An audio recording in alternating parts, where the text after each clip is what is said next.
মুখ্যমন্ত্ৰীয়ে বন্ধ কৰিলে ৰাজ্যৰ ৭৫ বছৰীয়া VVIP কালচাৰ।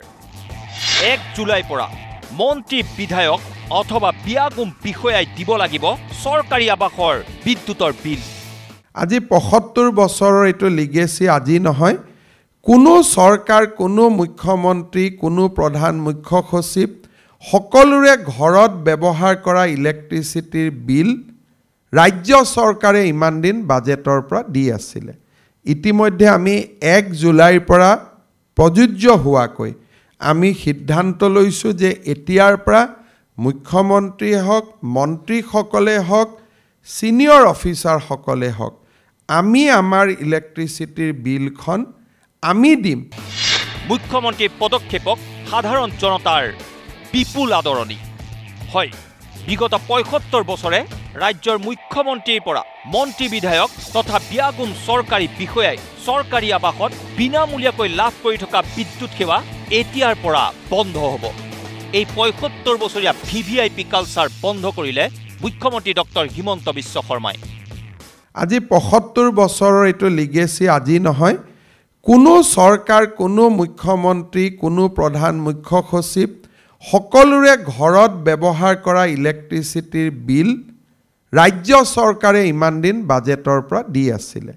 ইতিমধ্যে আমি ১ জুলাইৰ পৰা প্ৰযোজ্য হোৱাকৈ আমি সিদ্ধান্ত লৈছোঁ যে এতিয়াৰ পৰা মুখ্যমন্ত্ৰী হওক, মন্ত্ৰীসকলে হওক, সিনিয়ৰ অফিচাৰসকলে হওক, আমি আমাৰ ইলেক্ট্ৰিচিটিৰ বিলখন আমি দিম, যাতে আমি নিদিয়াৰ কাৰণে ইলেক্ট্ৰিচিটি বোৰ্ডৰ যি ক্ষতি হয় সেই ক্ষতিৰ বিনিময়ত তেওঁলোকে যাতে বিদ্যুতৰ মাচুল বৃদ্ধি কৰিব নালাগে।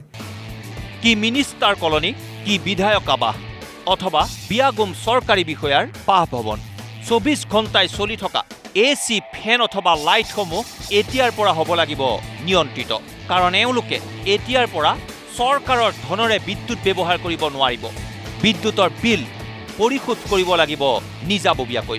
মুখ্যমন্ত্ৰীৰ এই ঘোষণাক ব্যাপক আদৰণি জনাইছে সাধাৰণ জনতাই। কিন্তু আদৰণি জনোৱাৰ লগে লগে সাধাৰণ লোক আচৰিত হৈছে। ইমান দিনে আমি কাঠিৰ ধন ভাঙি বিদ্যুতৰ বিল পৰিশোধ কৰি অহাৰ বিপৰীতে আমাৰ পৰাই ভোট ভিক্ষা কৰি জয়ী হৈ যোৱা বৰ বৰ নেতাগণে বিনামূলীয়াকৈ এই সুবিধা লাভ কৰি আছিল। অত বছৰ কোনোৱে গম নাপায়। আমি আজি কালি শুনি পেলাই মানে এইটো হাঁহি উঠিছে, কথাটো বেয়াও লাগিছে অন্তত যে ইমান আমি কষ্ট কৰি বিল ছিল, আমাৰ দুদিন নোহোৱা মাত্ৰকে লাইন কাটি দিয়ে। তেনেকুৱা আমি য'ৰ পৰাই হওক আনি পেলাই দিব লাগিব। হাজিৰা কৰি আহি লাগিলে চাউলটো নানো, বিলটো দিব লাগে, তেনেকুৱা অৱস্থা আমাৰ। গতিকে আকৌ ইমান মন্ত্ৰী মদাগৰ হৈ তেখেতলোকৰ বিলটো শুনিতো আমি হাঁহিয়ে উঠিছে। চৰকাৰে দিয়ে, গতিকে এইটো হ'ব নালাগে, আমাৰ মতেতো হ'ব নালাগে। আৰু এইটো মুখ্যমন্ত্ৰীক আমি ধন্যবাদ জনাইছোঁ। তেখেতে যাতে এইটো বিষয়ৰ ওপৰত পূৰা নজৰ ৰাখে। এইটো বিষয়ে একোৱেই নাজানো। কালি মুখ্যমন্ত্ৰীৰ মুখেদি আমি জানি পেলাই নিজে আচৰিত হৈছোঁ যে মন্ত্ৰী বিধায়ক আমোলাসকলে ইমান দিনে বিল নিদিয়াকৈ চৰকাৰে তেখেতসকলৰ বিল দি আছে। আৰু আমি সাধাৰণ লোকসকলে আমি সম্পূৰ্ণ বিল দিবলগীয়া হৈছে। কিন্তু আমোলাসকলে এতিয়া বিলটো দিয়ে নে নিদিয়ে মুখ্যমন্ত্ৰীয়ে কৈছেহে, সেইটো আমি কেনেকৈ জানিম? সেইটো আমাকতো প্ৰুফ এটা দিব লাগিব। সেই মন্ত্ৰী আমোলা বিষয়াসকলে তো বিলটো দিব লাগিব। সেই মুখ্যমন্ত্ৰীৰ পদক্ষেপক আদৰণি জনাই এওঁলোকে ক'লে, মুখ্যমন্ত্ৰীয়ে ঘোষণা কৰাৰ দৰে এতিয়াৰে পৰা বিদ্যুতৰ বিল আদায় দিয়াৰ তথ্যও মন্ত্ৰী বিধায়কসকলে ৰাজহুৱা কৰিব লাগিব। আচলতে গম পোৱাটো আমাৰ কাৰণে বাঞ্ছনীয়। তেখেতলোকে যে নিজে নিজে যে দিছে মন্ত্ৰী মদাগজ, হয়, সেইটো তেতিয়াহে আমি গম পাম যে দিছে নিদিছে। এতিয়া ধৰক কৈ গ'ল, কৈ যোৱাৰ পাছত নিদিলেতো আমি গম নাপাম। জনোৱাৰ পাছত আমি জানিম যে তেখেতলোকে বাৰু বিলটো পৰিশোধ কৰি আছে। হয়, এয়া আছিল গোলাঘাটৰ জনতাৰ মতামত। শিৱসাগৰৰ জনগণেও মুখ্যমন্ত্ৰীৰ পদক্ষেপক প্ৰশংসা কৰি অচিৰে এই ব্যৱস্থা কাৰ্যকৰী কৰিবলৈ আহ্বান জনালে। মইতো শুনি আচৰিত হৈ গৈছোঁ। মই ভবা নাছিলোঁ তেওঁলোকে যে লাইটৰ বিল দিব পৰা নাছিলে।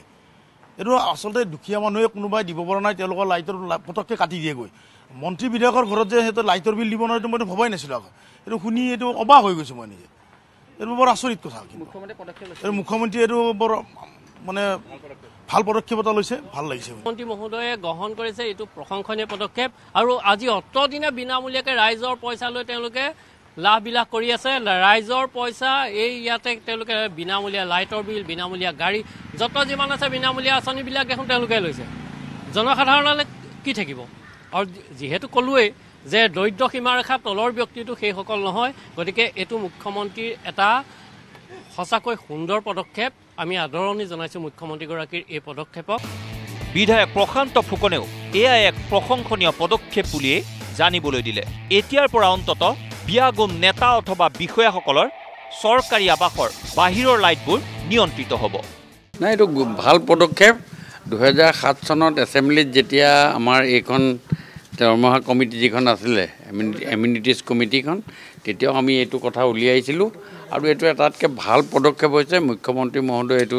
তাৎক্ষণিকভাৱে 1 জুলাইৰ পৰা এইটো কৰাৰ কথা কৈছে মইতো জনাত একদম অতি সোনকালে এইটো কৰিব লাগে নহ'লে কি হৈছে কি দেখা যায় কেতিয়াবা কি হয় মানুহবিলাকৰ নেগলিজেঞ্চত নে অন্যমনস্ক হৈ থাকে বাহিৰৰ লাইট এটা জ্বলি থাকে সেই গোটেই কথাবিলাকে আমাৰ অকল লাইটটো জ্বলি থাকোঁতে 2 পইচা খৰচ হ'ব সেইটো কথা নহয় আমি 10 টকাত কিনি আমি 5 টকাত দিছোঁ এই কথাটো আমি চিন্তা কৰা নাই আনহাতে মুখ্যমন্ত্ৰীৰ এই পদক্ষেপক আদৰণি জনাইছে বিধায়ক পদ্ম হাজৰিকায়ো চৰকাৰেতো দৰমহা দিছে বা আমাৰ ব্যক্তিগতভাৱেও ব্যৱসায় পাতি বা ব্যক্তিগতভাৱেও আমাৰ ইনকাম আছে গতিকে আমি আৰু এইটোত চৰকাৰৰ ধনৰ পৰা চলিবলৈ নিবিচাৰোঁ গতিকে আমি যিখিনি পেইড কৰিব লাগে অৱশ্যে মুখ্যমন্ত্ৰীৰ এই পদক্ষেপৰ পিছত কিদৰে বিদ্যুতৰ সৎব্যৱহাৰ কৰে আমাৰ নেতাগণে সেয়া হ'ব লক্ষণীয় ব্যুৰ' ৰিপৰ্ট নিউজ লাইভ